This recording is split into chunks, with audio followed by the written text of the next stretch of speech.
This is Goku-san DBZ, and as you hear in the background music, it's the intro or theme music for the original Spider-Man franchise, Spider-Man trilogy. Though I personally like this better, it had the better music, and that's why I'm quickly playing a little bit of melody of Spider-Man movie music. Why? Because that's today's list. I am officially now calling Sundays Top 12 Sundays, and today I will be doing the Top 12 Spider-Man villains. So I hope you all enjoy. Next week I will be doing a Top 12 list of the Top 12 Batman villains. So stay tuned for that. And let's get ready to get this vlog started. And now, this will be based on a collection of opinions from people on Twitter, Facebook, YouTube, and Google+. Now, even though virtually no one still uses, I've even used it now for some opinions, and that's kind of, I guess, technically an outdated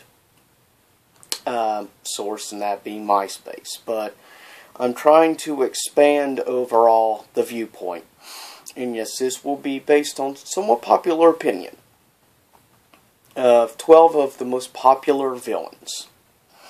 So, let's get this top 12 today started.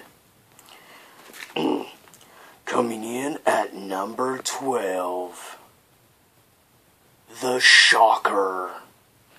Which, of course, the Shocker is most well known for having like a yellow outfit. It kind of reminds you a little bit like Spider-type webbing.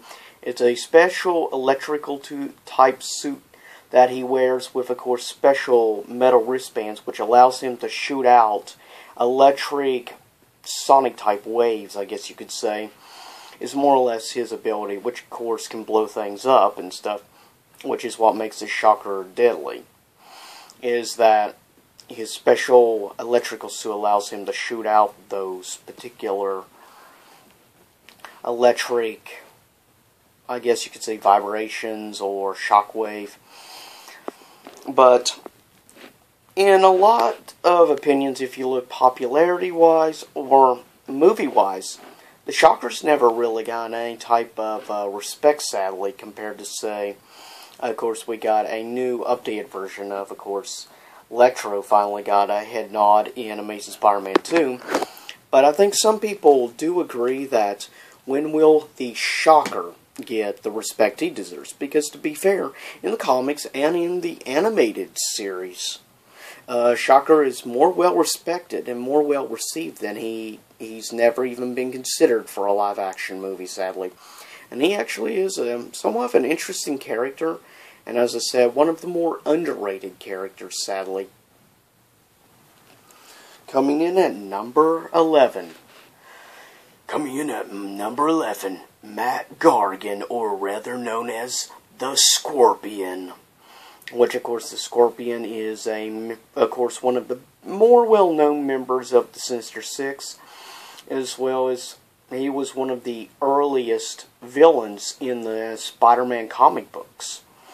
If you bother to look, he's probably one of the 5 oldest main villains in that series. Matt Gargan, or Scorpion, is kind of interesting. And of course, he has evolving storylines later on, but he is definitely one of the more well-known. Though he has not appeared in any of the live-action movies, he is definitely one of the most well-known Spider-Man villains without a shadow of a doubt. And he's always been a key member of the Sinister Six. Though, once or twice, like, I believe Shocker's been a member of the Sinister Six, but in the 90s animated series, surprisingly, they didn't call him the Sinister Six. They called him the Insidious Six. Why they renamed, I'm not sure, but it's basically the same overall thing, just a different name.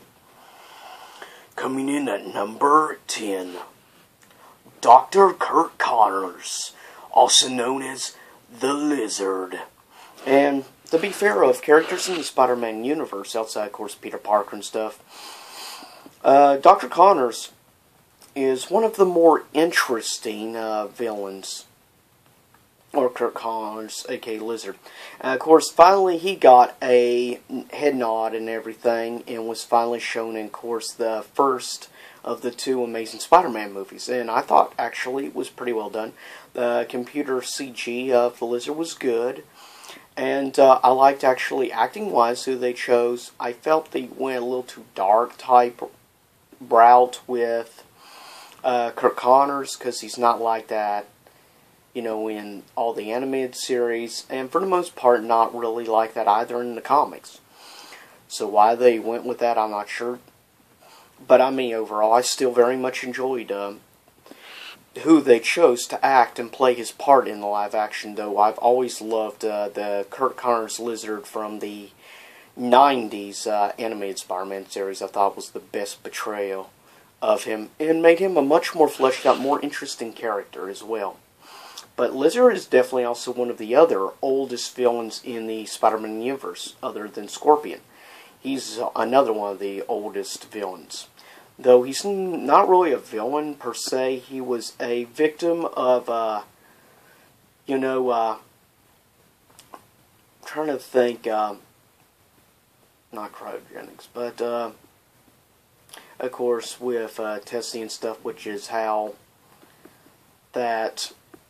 Of course, how Spider-Man came to be, the same pathway, and the same thing with, of course, Scorpion as well. Came through the same thing. But, without a doubt, he is interesting, and of course, really, it's kind of sad how he became the Lizard, but I'll stop talking about him. Coming in at number 9, Mysterio. Which is another one of the older Spider-Man villains, and though he's not been mentioned in the live-action movies as of yet, Mysterio's an interesting individual. He doesn't really have real magic like, say, of course, characters like Doctor Strange or Mordo, sorry. But, no, Mysterio was always more like a stage magician, and he used these little holocube things to project holograms. And that's how he pulled off like big bank heists and things like that. He used his intelligence as his weapon, and of course developed that kind of weird looking costume of his. But he is one of the more interesting Spider-Man villains, to be honest, because yeah, they've given us backstory to him and stuff, but he's not quite the same as, like, some of the other Spider-Man villains out there. Coming in at number 8, the Chameleon. And like it says, of course, with chameleons, which can blend into the environment, the Chameleon has the ability to take the form of somebody in the beginning with a special belt he had. He could take like a picture of someone, and then he could press a button on the belt and it would allow him to transform. Later on, he gained the ability to be able to transform into people without needing the use of the belt. But Chameleon is interesting because he never talks when he's in his normal form. He only talks once he transforms into someone else. But the Chameleon is a very interesting character, which you learn later on in the comics, that the Chameleon is the adopted son of, get this, the Red Skull. So that's interesting story angle to go with. But Chameleon is another one of those more underrated villains, though he's a very fascinating bad guy. And sadly, he's not really mentioned much in the newer Spider-Man stuff of now. He was probably bigger back in like the 80s and 90s. But it was more the 90s animated series that really fleshed out the character, the Chameleon, more so. Coming in at number 7, Michael Morbius, or just Morbius. And yes, Morbius, aka Michael Morbius, was a very fascinating, very intelligent individual, just as Dr. Connors and just as Peter Parker. and he ended up, through accident with genetics testing and stuff, he ended up getting bit by a radioactive bat rather than radioactive spider, of course, like Peter Parker Spider-Man. And he gained the ability of vampire-like. He gained the ability to be able to fly, and he also gained like super strength. But interestingly, like a vampire, which of course has normal fangs and would bite someone on the neck, he had like little hole things in his hands with like teeth, believe it or not, and he would put on the people to absorb. He didn't say blood, he actually said plasma, to absorb their plasma to make him stronger. So he's not quite the same stereotypical vampire, but he needs to stay out of the sunlight and stuff like real vampires. Like that sparkly crap that I'm not going to say. But definitely Michael Morbius is a much more interesting character. And of course he has for a time there he had a relationship with a well-known character in the Spider-Man universe, which of course was Felicia Harding, which of course later on obviously becomes the Black Cat, which ends up helping out Spider-Man a lot of different times. But it's interesting. Anyways, coming in at number 6, Carnage. And of course the main person known for being one with the symbiote Carnage, and that being Cassidy, which of course is a psychopath nutcase serial killer who loved to kill people and took joy in their torment and stuff. So obviously he even became more deadly and more vicious when he merged with the symbiote Carnage. Carnage, without a doubt, is probably one of the most popular ever villains in the entire Spider-Man universe. Without a doubt, he is. There's really, if you talk to people that consider themselves even basic Spider-Man fans, almost everyone knows who Carnage is. Carnage has just become that well known, and in some areas he's actually superior than his father, I guess you could say, at least symbiote-wise, of course that being Venom. But he actually in some ways becomes stronger, which is why on occasion like Venom and Spider-Man would have to team up to be able to stop Carnage.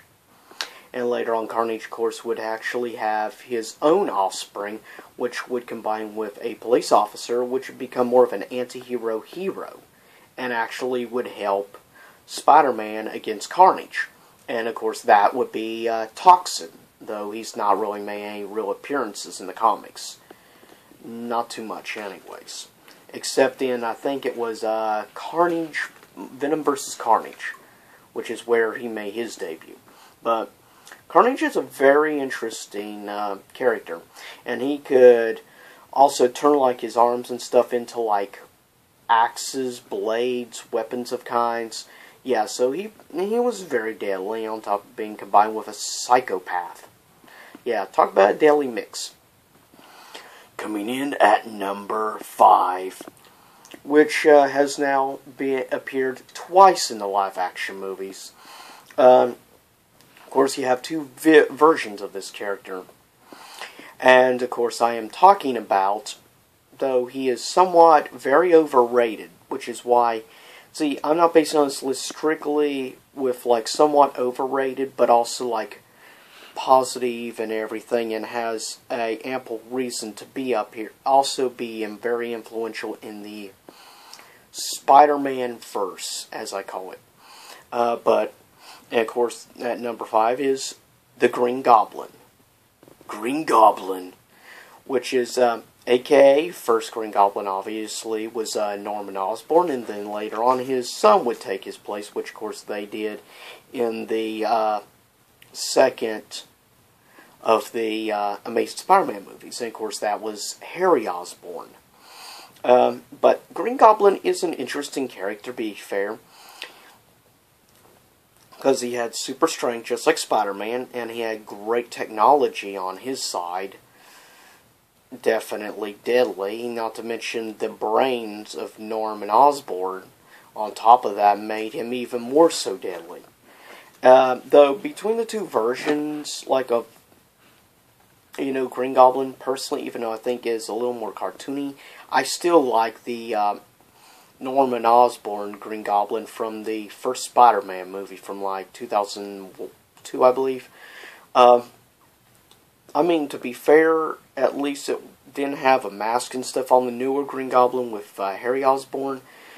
And I did like to stay loyal to the comics more so in the Amazing Spider-Man movies, but yeah, there are just certain things I preferred about.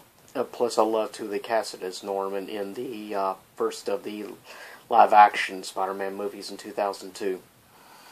But coming in at number 4, Wilson Fisk, a.k.a.